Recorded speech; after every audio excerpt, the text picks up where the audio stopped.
Long days and pleasant nights, fellow travelers along the path of the beam. I am known in this realm as Jaime and Fuego, and welcome to the horror show and this special program that I do weekly on Sundays here called Hail to Stephen King. That's right, guys. As you can tell by this ginormous collection of King stuff beside me, he's my favorite author. There is one shelf that you cannot see below that houses, this is basically every Stephen King book, and earlier this year I finally finished my quest that took over 7 years of reading every single thing in its published order. Damn, was it fun and very enriching. So if you're new to this program, welcome, because this is actually going to be a very different departure, as you can see by this book that is right above me. So, got a question a while back from a guy, Chris Norgat, I believe, and he asked me what my thoughts were on the books of Joe Hill. Well, after I got done reading all the King stuff, I'm reading up about his son,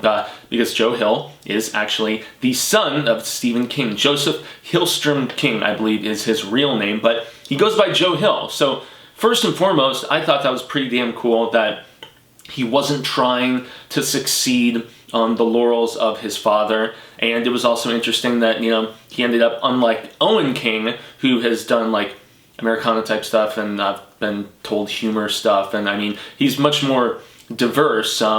Yeah, Joe Hill has really pursued the creepy stuff, just like his father, and so cool that he didn't want to rest on the laurels of the King name and everything, because probably would be a double-edged sword, right? Like, it might get you in the door initially, but I'm sure the expectations would be through the roof, and so he had a similar experience from what I've read, and that, yeah, it was kind of like his father's in the fact that, you know, since nobody knew who he was and he didn't want to reveal it, lots of rejection, and he finally ended up getting a collection of short stories called 20th Century Ghosts, which I actually have a hardcover of that coming to me right now, and that was his first published thing in the UK. Didn't come out in the US until a few years later, so he saw a little bit of success overseas and finally broke through, and ironically enough, he was also outed just like his father with Richard Bachman. Eventually somebody put two and two together. I think he was on a press tour or something like that. And so, long story short, I finally, after reading all of his father's stuff, was like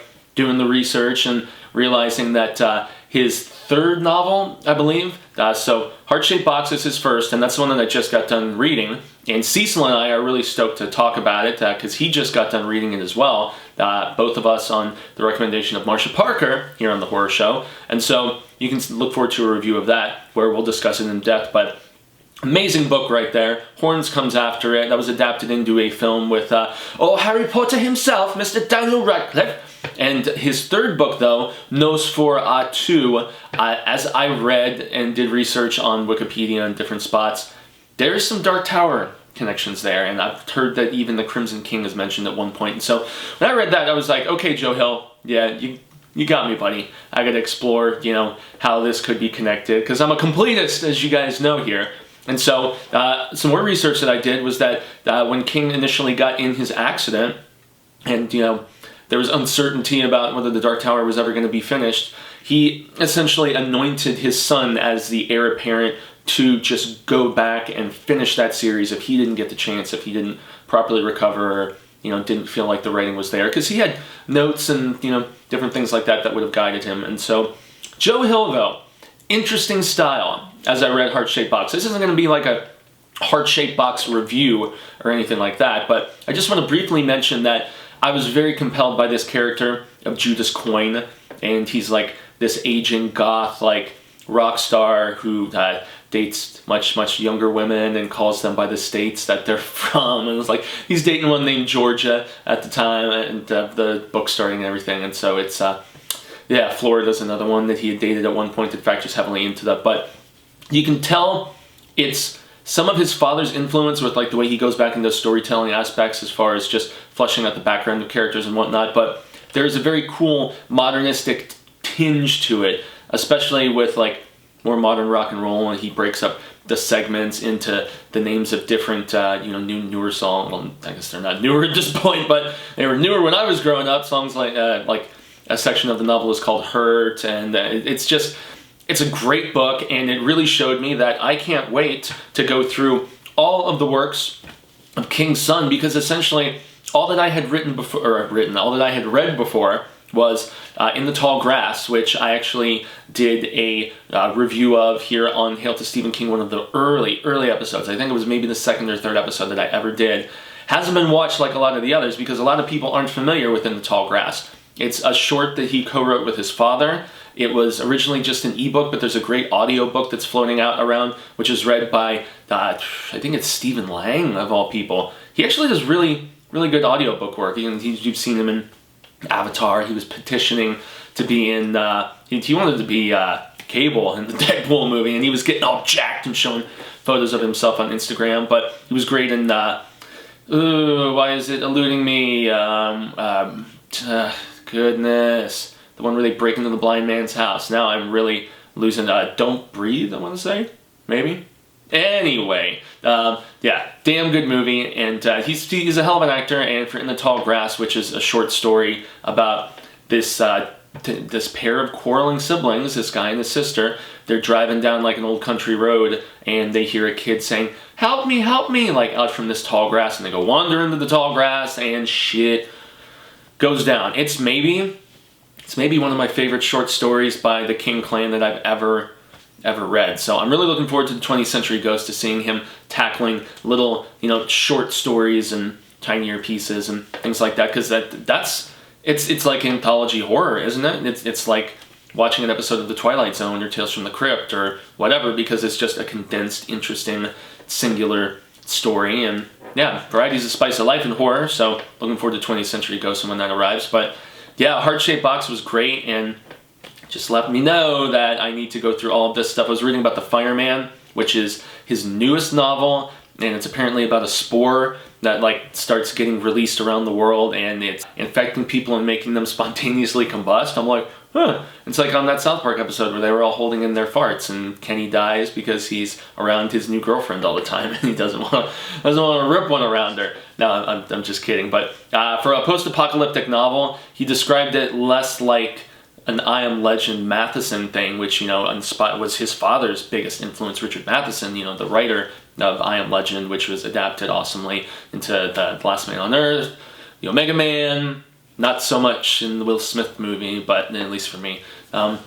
So yeah, he said it's less Matheson and it's more Crichton, and he kept making comparisons to the Andromeda Strain, and so yeah, I'm curious to go through all of these. Horn sounds interesting too, where it's about this guy's girlfriend dies and he sprouts these little horns, and he can he's got demonic powers or something, or so I surmised from the little plot summary that I've read. So very distinctive, very different stuff, and really spooktacular. It's cool that you can see that the apple didn't really fall as far from the tree as one might expect. I mean, sometimes you have, very talented parents, and then the kids they're just okay. They're pretty good, but Joe Hill, at least based on Heart-Shaped Box, I gotta say, dude kicks ass. And I had read Lock and Key before. Cecil absolutely adores Lock and Key. They're currently making that into a television series on Hulu, and of all people, directing the pilot of it, is Andy Muschietti, who did It earlier this year, and he's even cast a couple of the kids from It.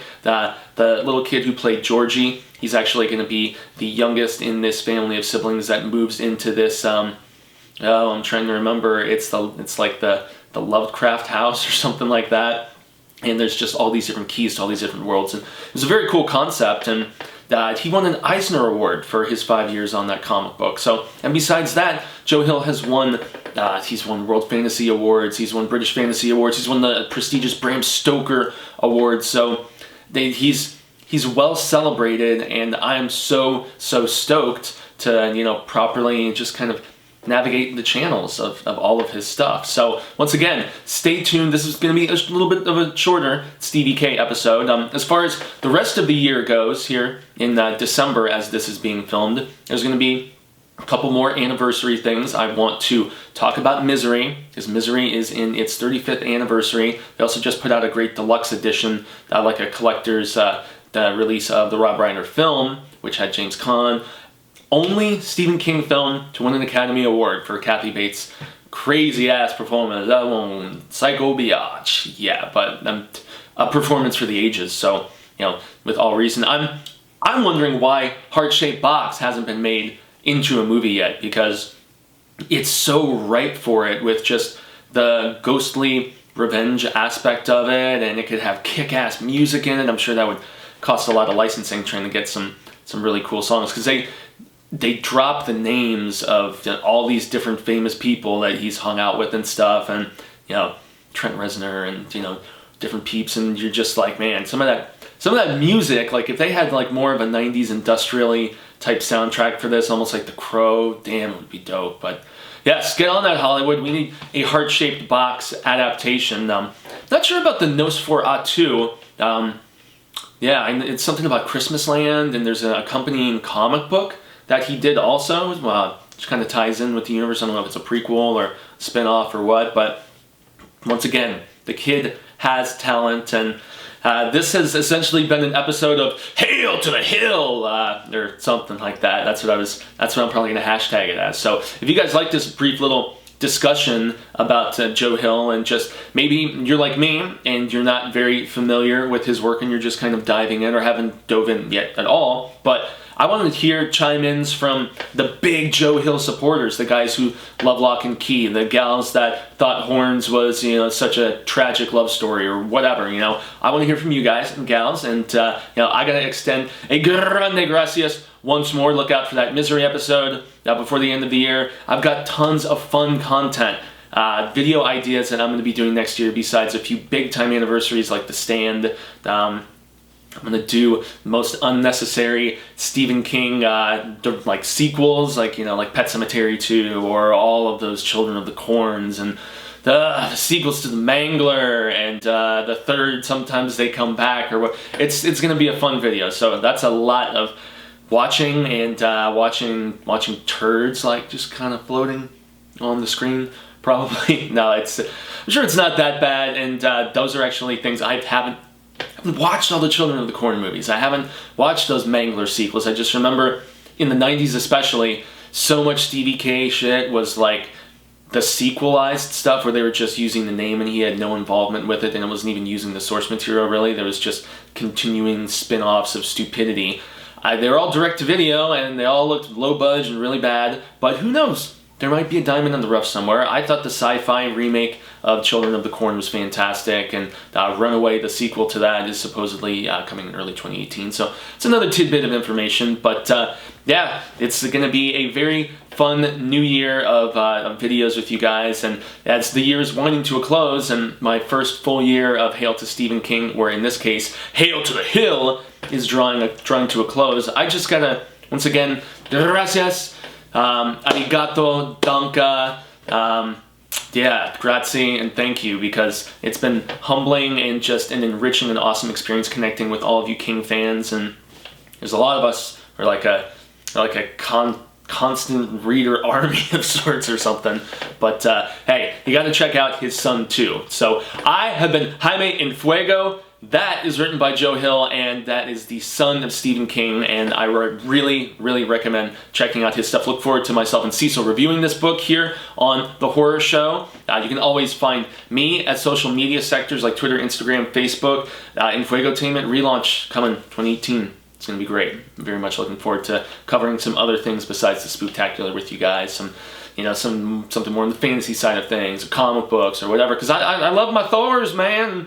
I love my Batmans, not Justice League though, but that's for something totally different at another time. And yes, make sure to like, share, subscribe. If you dig this video, please throw it on your social media. Hashtag Hail to Stephen King. I've got tons of backloaded episodes here from this year, so if you just somehow stumbled upon this one, there's lots and lots of content from 2017 because it was maybe the biggest year ever for Stephen King. So thanks to Stephen King.